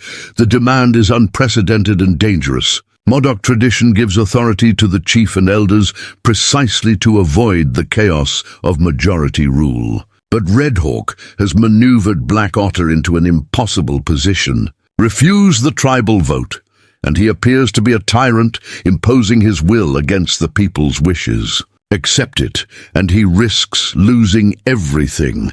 Black Otter looks at Star Watcher, who watches with frightened eyes from the Medicine Lodge entrance. He thinks of Hannah lying wounded on her pallet, having already survived more than any person should have to endure. He considers the fractures running through his tribe, threatening to shatter everything his ancestors built. Very well, Black Otter says finally. At sunset, every member of this tribe over the age of 15 winters will vote. But understand this, Red Hawk, whatever the outcome, we will accept it and move forward as one people. This division ends tonight, one way or another. Red Hawk nods, satisfaction gleaming in his eyes. He has been counting supporters for days, whispering fears into receptive ears. He believes he has the numbers to win, to prove that the tribe rejects Hannah and everything she represents. As word of the sunset vote spreads through the camp, both factions begin campaigning in earnest. Red Hawk's supporters speak of maintaining traditions, honoring the old laws, protecting Modoc children from white corruption. Black Otter's supporters speak of miracles, of healing, of the danger of rejecting what the spirits have clearly sent. Star Watcher returns to Hannah's side in the Medicine Lodge, her young face grave with understanding beyond her years. They're going to vote on whether you live or die, she says quietly. And Father thinks Red Hawk might win. Hannah reaches out with her bandaged hand and touches the girl's cheek gently. Whatever happens, you remember this. Your voice came back because you chose to let it. I just gave you permission to make that choice. No vote, no trial, no death can take that away from you. But I don't want you to die, Star Watcher whispers, tears streaming down her face. None of us want that, sweet girl, Hannah replies softly. But sometimes the bravest thing we can do is accept what we cannot control and trust that something larger than ourselves is guiding the path. As the sun begins its descent toward the horizon, painting the lava beds in shades of gold and crimson, the entire tribe gathers for a vote that will determine not just Hannah's fate, but the very soul of the Modoc people. Will they choose fear over faith, tradition over transformation, revenge over redemption? Black Otter stands at the center of the gathering, flanked by his brother and his supporters, but feeling more alone than ever before. Star Watcher sits near the Medicine Lodge with Hannah, both of them watching the assembled tribe with hearts full of hope and dread. And Red Hawk prepares to address the people with words he believes will finally purge the white woman's influence from their midst forever. The sun hangs low over the lava beds, casting long shadows across the assembled tribe as every member over 15 winters gathers in the central clearing. The air itself seems to hold its breath, waiting for the decision that will either heal or shatter this community forever. Red Hawk stands on one side of the ceremonial fire, his warriors arrayed behind him like a wall of stone. Black Otter stands opposite, fewer supporters at his back, but no less determined. White Crow raises his staff to begin the proceedings, but before he can speak, a commotion erupts near the edge of the gathering. Gentle Rain pushes through the crowd, leading Little Crow by the hand. The 7-year-old boy's face is streaked with tears, but his eyes are bright with something that wasn't there before. "Wait!" Gentle Rain calls out, her voice breaking with emotion. "Before the vote, you must hear this. You must all hear what happened this morning."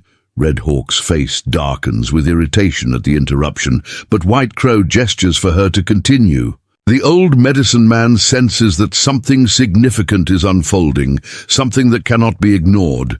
Gentle Rain kneels beside her son, placing both hands on his small shoulders. "Tell them, little crow.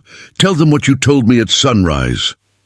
The boy looks around at the assembled tribe, fear and hope warring in his young features. For 2 years, since watching his brother swept away by the river's current, Little Crow has not spoken a single word. The trauma locked his voice away just as surely as Star Watchers had been locked.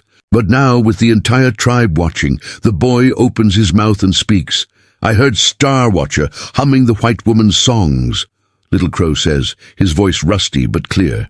"And I remembered that my brother used to hum when he was happy.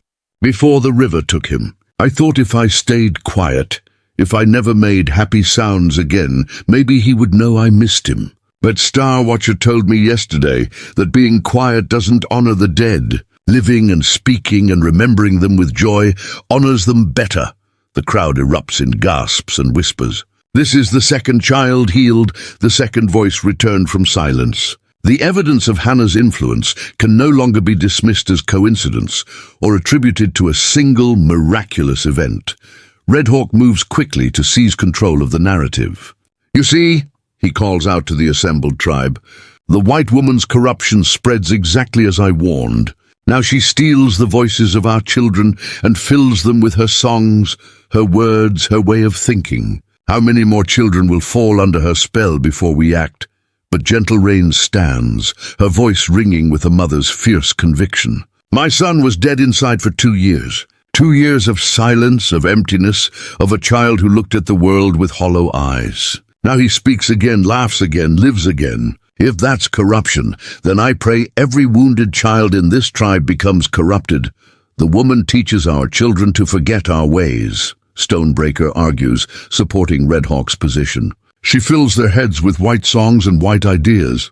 Today, they hum her lullabies. Tomorrow, they speak her language. The day after, they forget they are Modoc." Star Watcher suddenly stands and walks into the center of the circle, her small frame somehow commanding attention from the entire gathering. Black Otter moves to stop her, but Running Fox places a hand on his brother's arm, shaking his head. "Let the girl speak. I am Modoc," Star Watcher declares, her voice carrying clearly across the silent crowd. "I was Modoc when I was silent, and I am Modoc now that I speak. Hannah didn't teach me to forget who I am. She taught me that being Modoc means more than holding on to pain. It means living fully, speaking truthfully, honoring the dead by becoming the best version of ourselves." The eloquence of her words stuns the gathering into silence. This is not the rambling of a child, but wisdom earned through suffering and rebirth. "My mother died because white soldiers saw all Modoc as enemies," Star Watcher continues, tears streaming down her face but her voice steady. "She died because those men couldn't see past their hatred to recognize her humanity. If we kill Hannah because she's white, because we can't see past our own hatred, then we become exactly like the soldiers who killed my mother. We become the thing we hate most." Red Hawk's face contorts with rage at having his position so effectively dismantled by an 11-year-old girl. "You speak pretty words taught to you by the white woman," he snarls. "This is exactly the corruption I warned about." "No." Black Otter's voice cuts through the tension like a knife. She speaks with the wisdom of someone who has walked through the shadow of death and returned.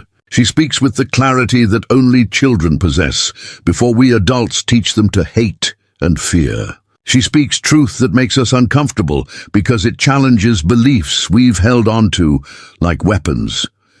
Painted Thunder steps forward, his healer's authority commanding respect from both factions. "I have tended the white woman's injuries for 4 days. I've seen burns that should have killed her, wounds that should have festered with infection. Yet she lives. Yet she heals. I cannot explain this with medicine alone.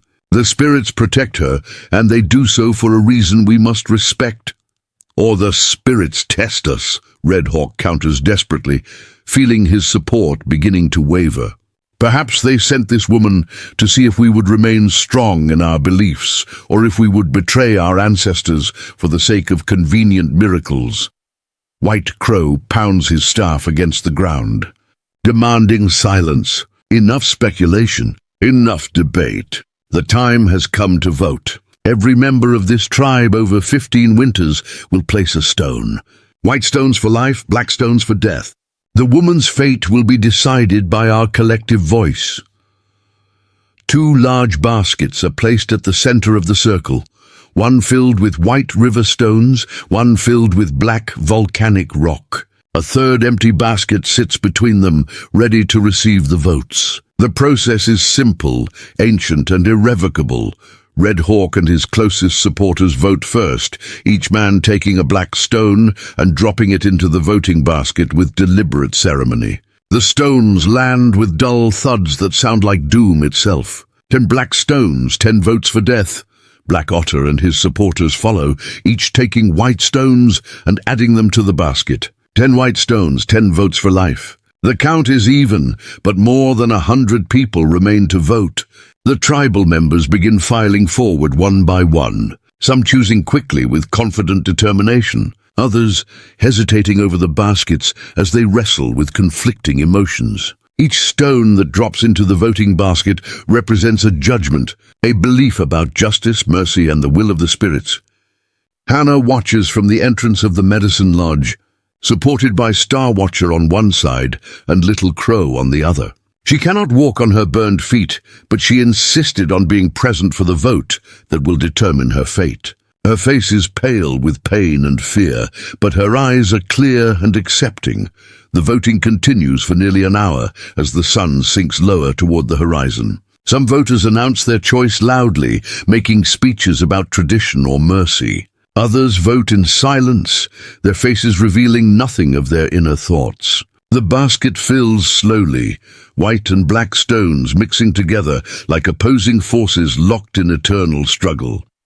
Finally, the last voter drops her stone into the basket. Zinging Wind, Thundercloud's wife, chooses a white stone after a long moment of hesitation. She meets Red Hawk's angry glare with quiet dignity before returning to her place in the circle.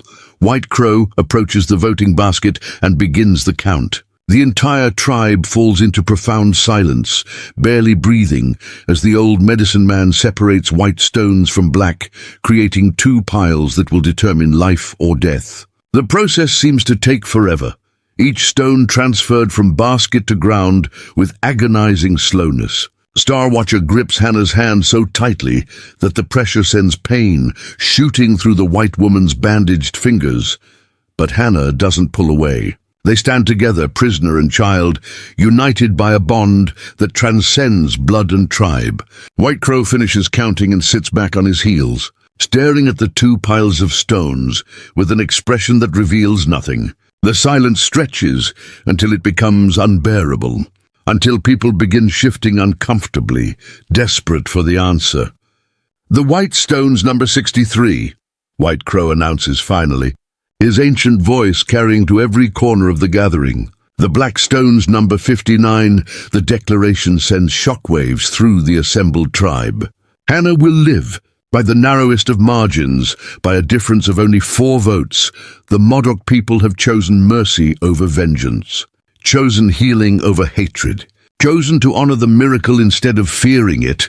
Black Otter's supporters erupt in cheers, but the celebration is muted by the awareness that nearly half the tribe voted for death. This is not a unified decision, not a clear mandate. This is a fractured community that has barely chosen the path of peace. Red Hawk's face goes white with rage, then red with humiliation. He has been defeated, his authority challenged, his beliefs rejected by his own people. For a long moment he stands frozen, his hand hovering near his knife as if considering one final desperate act of violence. But White Crow's voice stops him. "The tribe has spoken, Red Hawk. The spirits guided the vote, and we must accept their will. To do otherwise would be to place your judgment above the collective wisdom of your people." Red Hawk looks around at his supporters, seeing disappointment and confusion on their faces. Some look ashamed, as if they've betrayed their own principles. Others look relieved, as if some part of them wanted to lose this fight. But all of them are watching him, waiting to see how he will respond to this defeat. "I accept the vote," Red Hawk says finally, his voice tight with controlled fury. "But I do not accept that this woman should remain among us. I do not accept that white corruption should be welcomed into Modoc lodges. The tribe has chosen to let her live. Very well. But I choose to leave." The announcement sends fresh shockwaves through the gathering. Red Hawk is not just a warrior, but a respected leader with family connections throughout the tribe. His departure will not be a solitary act, but will likely draw others who share his beliefs. "You would abandon your people over one white woman?" Black Otter asks, his voice heavy with disappointment. "I would separate myself from people who have forgotten what it means to be Modoc," Red Hawk replies coldly. "Those who wish to live according to the old ways, who wish to remember that whites are our enemies no matter what songs they sing, you are welcome to follow me. We will establish a new camp beyond the northern lava beds, where traditions are still honored and corruption is not welcomed." 12 warriors stand immediately, moving to Red Hawk's side without hesitation. Another 8 stand more slowly, torn between loyalty to their tribe and agreement with Red Hawk's principles. By the time the movement stops, 23 people have declared their intention to follow Red Hawk into self-imposed exile. The fracture that has been threatening to split the tribe has finally occurred. Not through violence, but through voluntary separation. Those who cannot accept Hannah's presence will leave, rather than live with a decision they fundamentally oppose. Black Otter watches his tribe divide with a heavy heart. But he also recognizes this may be the only way to preserve peace. "Go with our blessing," he says formally. "Return when your hearts have healed enough to accept what the spirits have shown us." Red Hawk's group gathers their belongings and departs before the sun fully sets, their silhouettes disappearing into the darkening landscape like ghosts of the past that cannot coexist with the present. The tribe watches them go in silence, feeling the weight of loss even as they celebrate Hannah's survival. In the days that follow, the camp adjusts to its new reality. Hannah's injuries heal slowly under Painted Thunder's careful treatment, though she will carry scars on her feet and hands for the rest of her life. She begins teaching her songs to any children who wish to learn, not as a replacement for Modoc traditions, but as an addition to them. Star Watcher becomes Hannah's constant companion and translator, helping bridge the gap between Modoc and white cultures. The girl's voice grows stronger each day, and her influence spreads to other wounded children. A 9-year-old girl who stopped speaking after losing her mother to smallpox begins humming along with the songs. A 12-year-old boy traumatized by a cavalry attack starts asking questions again. The healing ripples outward like stones dropped in still water, each recovered voice giving hope to another suffering child. Hannah teaches the mothers her grandmother's lullabies, and soon Modoc women are humming French melodies as they work, creating a strange and beautiful fusion of cultures. Black Otter watches these changes with cautious optimism, aware that the peace is fragile and that Red Hawk's absence has not ended the division, merely relocated it. But he also sees his daughter laughing for the first time in 5 years, sees wounded children finding their voices, sees a community learning that sometimes the greatest courage lies in accepting the unexpected. 6 months later, a small group returns to the main camp. Not Red Hawk himself, but several families who left with him and have since reconsidered. They speak of life in the northern camp, of Red Hawk's increasing bitterness, of children who ask why they cannot learn the healing songs. "We were wrong," admits Hawk's Wing, Red Hawk's former lieutenant. "We let our hatred blind us to a genuine miracle. We chose to remember pain instead of honoring our children's healing. Red Hawk remains in the north, but we wish to return if you will have us." The reconciliation is not complete or perfect. Some wounds take longer to heal than others, but the tribe begins to knit itself back together, one forgiven mistake at a time, one accepted apology at a time. Hannah never becomes fully Modoc, never loses her identity as a white woman living among natives. But she becomes something else, something new. A bridge between worlds, a living example that healing can come from unexpected sources, that the spirits speak through the most unlikely messengers. Years later, when Star Watcher has grown into a young woman known for her wisdom and her gift with traumatized children, people sometimes ask her about the day her voice returned. She always tells them the same story, about a white woman who faced death with dignity and hummed lullabies in the darkness. She taught me that silence is sometimes a choice we make to protect ourselves from pain, Star Watcher explains. But healing requires the courage to make a different choice, to open our mouths and let the hurt out, to fill the emptiness with sound and life and connection. The spirits sent Hannah not to make me white, but to remind me how to be fully Modoc, fully alive, fully myself. And in the telling and retelling of that story, a legend grows, not about white magic or dark corruption, but about the transformative power of simple kindness in the face of impossible circumstances. About a prisoner who became a healer, a silent child who found her voice, and a tribe that chose mercy when vengeance would have been easier. The lava beds stand eternal and unchanging, black volcanic rock stretching endlessly under the western sky. But the people who make their home among those stones are forever changed by the events of one remarkable week, by the humming of a condemned woman, by the courage of a wounded child, by the impossible choice to believe in miracles even when faith feels like foolishness. Black Otter watches the sun set over the lava beds one evening, his daughter standing beside him, tall and confident. Hannah sits nearby, teaching a group of children one of her grandmother's songs. The music floats across the volcanic landscape, carried on the desert wind, a sound that shouldn't exist but does. "Do you ever regret it?" Running Fox asks his brother quietly. "Defending her, losing part of the tribe, changing everything." Black Otter looks at Star Watcher, hears her voice joining the children's chorus, sees the life and joy radiating from her face. "Every decision has a cost," he replies simply. "But some prices are worth paying. My daughter's voice, the healing of wounded children, the knowledge that we chose compassion over hatred. These things are worth more than unity built on shared bitterness. The truth is that some wounds never fully heal, and some divisions never completely mend." Red Hawk remains in the northern camp with those who share his uncompromising beliefs. Occasionally, runners bring news of that separate community, of their continued adherence to the old ways, of their rejection of anything that smells of white influence. But in the main camp, life continues with its new rhythms. Modoc traditions blend with Hannah's songs in ways that honor both cultures. Children grow up hearing stories in two languages, learning that strength comes in many forms, understanding that the world is more complex than simple divisions of us and them. And Hannah, the white woman who should have died 6 months ago, lives to see her impossible survival transform into something even more impossible. A legacy of healing that spreads beyond one tribe, beyond one generation.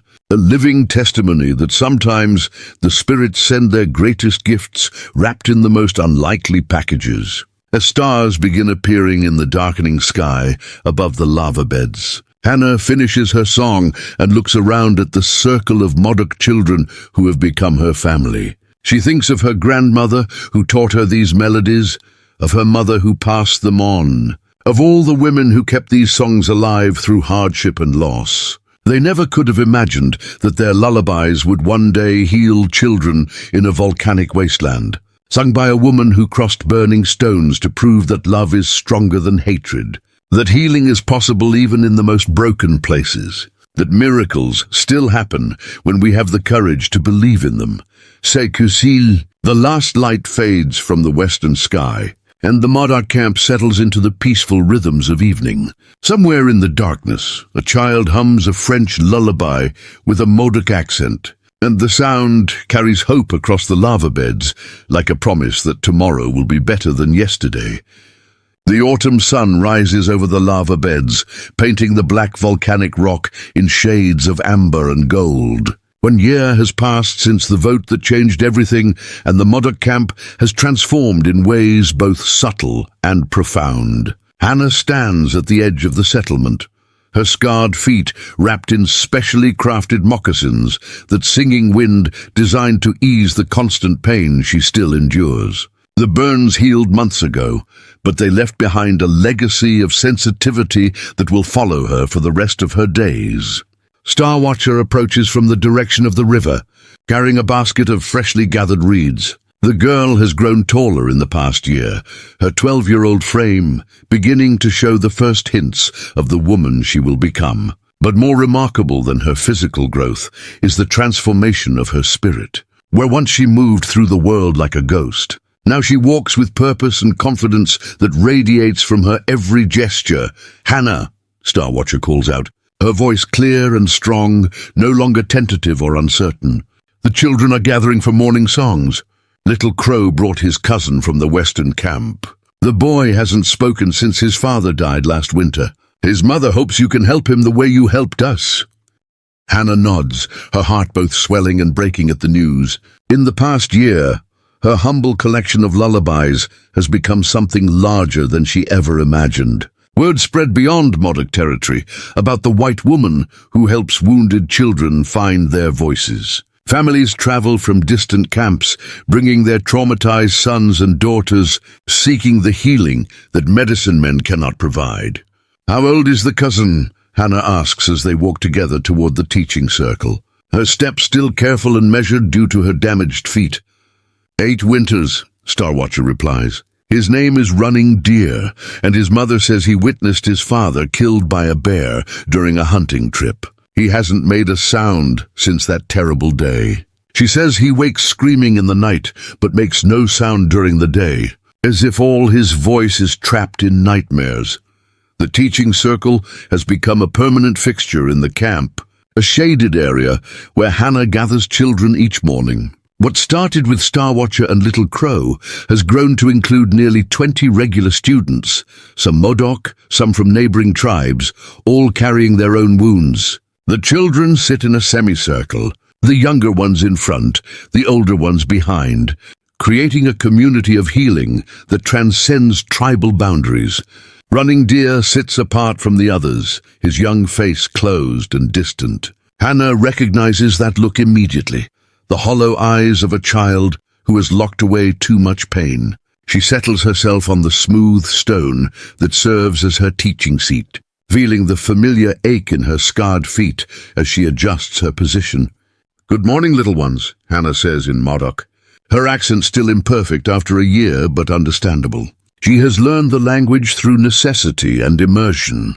Though Star Watcher still translates when complex ideas require precision, the children respond in a cheerful chorus, all except Running Deer, who stares at the ground with the intensity of someone trying to disappear into the earth itself. Hannah doesn't push him, doesn't single him out. She learned long ago that healing cannot be forced, only offered with patience and consistent presence. She begins with a simple humming exercise, a warm-up that loosens throats and calms anxious hearts. The children join in readily, their voices blending in harmonies that have become familiar over months of practice. Star Watcher leads the melody, her voice the strongest and most confident, setting an example for the newer students who still struggle with finding their voices.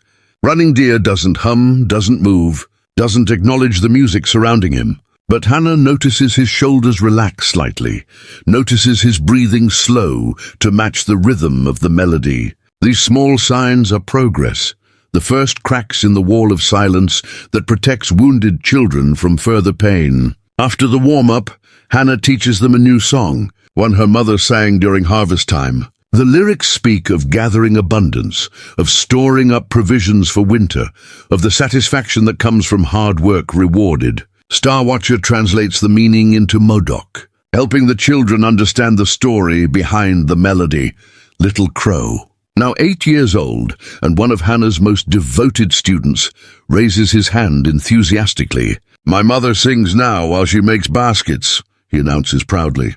She says the work goes faster when her hands move to the rhythm of songs.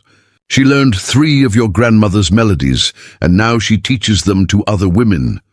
Several other children nod in agreement. sharing similar stories about their mothers, incorporating Hannah's melodies into daily activities. The songs have spread beyond the teaching circle, woven into the fabric of Modoc life in ways Hannah never anticipated or planned. Black Otter arrives at the teaching circle just as the session ends, his presence commanding immediate respect from the children. In the past year, his leadership has been tested repeatedly as he navigates the delicate balance between honoring tradition and embracing change. Some still question his decision to defend Hannah, but the evidence of 19 healed children has silenced most critics. "Hannah," Black Otter says formally, though warmth underlies his serious tone. "The council requests your presence. Runners arrived this morning from the northern camp. They bring news that requires your attention." Hannah's heart clenches at the mention of Red Hawk's settlement. In the year since the vote, contact between the two camps has been minimal and tense. Red Hawk himself has not returned, has not softened his stance against white influence. But a steady trickle of families has left his camp to return to the main settlement, unable to deny the healing they witnessed versus the bitterness they endured.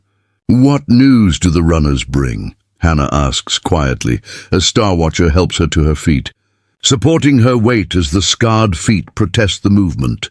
"Red Hawk's youngest daughter has stopped speaking," Black Otter replies, his face grave with the weight of this information. "She witnessed her mother's death from fever 2 months ago. The northern camp has no one with your gift for reaching wounded children. Red Hawk refuses to bring the girl here himself, but his sister defied him and sent runners asking for your help. The irony is almost unbearable. Red Hawk, who condemned Hannah as a corrupter of children, who voted for her death, who split the tribe rather than accept her healing presence, now faces the same trauma with his own daughter that Black Otter faced with Star Watcher. The man who saw her as an enemy must now decide whether his pride is worth more than his child's voice." "What does the council wish me to do?" Hannah asks, though she already knows the answer in her heart. "That decision is yours," Black Otter says carefully. "The northern camp is a day's journey across difficult terrain. Your feet still pain you greatly. The welcome you receive may be hostile, even dangerous. No one would fault you for refusing this request." Hannah looks at Star Watcher, seeing encouragement and concern warring in the girl's eyes. She thinks of all the children who have found their voices in the past year, all the families reunited with daughters and sons they thought were lost forever. How can she refuse to help another suffering child, even if that child's father wished her dead? "I'll go," Hannah says simply, her voice firm despite her fear. "But I'll need Star Watcher to come with me. Her testimony about her own healing may reach hearts that my presence alone cannot. She can speak to Red Hawk's daughter in ways I never could." Black Otter nods, though deep concern shadows his weathered features. "I'll send Running Fox and 4 warriors as escort. The journey through the lava beds is treacherous, and I won't risk your safety without adequate protection." The expedition departs the next morning at first light, a small group threading through the maze of lava formations toward the northern territory. Hannah rides a gentle mare, her scarred feet unable to tolerate long walking on rough terrain. Star Watcher rides beside her, excitement and nervousness warring on her young face as they venture into hostile territory. They reach the northern camp by late afternoon, and the reception is exactly as uncomfortable as Hannah feared. Red Hawk's followers gather in hostile silence, their faces hard with suspicion and barely contained anger. Children are quickly ushered away, as if Hannah's mere presence might contaminate them with her foreign influence. Red Hawk himself emerges from his lodge, his face a mask of conflicting emotions. Pride wars with desperation, hatred battles with hope, and the internal struggle is visible in every line of his weathered face. "My daughter Moonshadow is in my sister's lodge," Red Hawk says stiffly, each word seeming to cost him greatly. "She has not spoken since watching her mother die. I ask this not for myself but for her."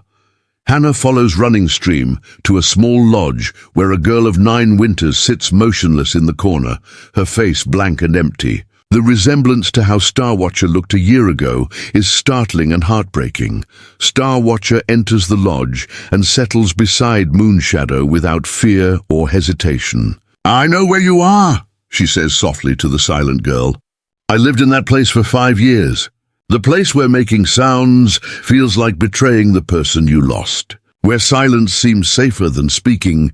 Moonshadow's eyes flicker toward Star Watcher, the first sign of acknowledgement she's shown. Hannah begins humming softly, the same French lullaby that first reached Star Watcher over a year ago. Star Watcher joins the humming, and gradually, over the course of 3 days, Moonshadow begins to respond. On the morning of their departure, Redhawk approaches Hannah directly. "My daughter speaks again because of you," he says stiffly. "This creates a debt I cannot repay." "Then don't repay it," Hannah replies gently. "Pass it forward." That's how healing spreads. As they ride back to the main camp, several families from the northern camp follow, choosing healing over hatred. And in that choice, Hannah sees the future she once thought impossible. A future where bridges replace walls, where healing spreads like dawn across the lava beds. One evening, weeks later, as the teaching circle disperses and children return to their families, Hannah and Star Watcher sit together, watching the sun set over the volcanic landscape. "Do you ever wish you could go back to your old life?" Star Watcher asks. "I miss what I lost," Hannah admits. "But I can't regret the path that led me here, because that would mean regretting your healing and all the others." This moment has meaning. As stars appear in the darkening sky, they hear children's voices carrying across the camp, spontaneously practicing their songs. The melody is a fusion of cultures, something new and beautiful, and Hannah knows that her unlikely survival has become something far more valuable than mere life. She has become proof that healing is stronger than hatred, that hope endures, that miracles still happen when we have courage to believe in them. Up next, you've got 2 more standout stories right on your screen. If this one hit the mark, you won't want to pass these up. Just click and check them out, and don't forget to subscribe and turn on the notification bell so you don't miss any upload from us.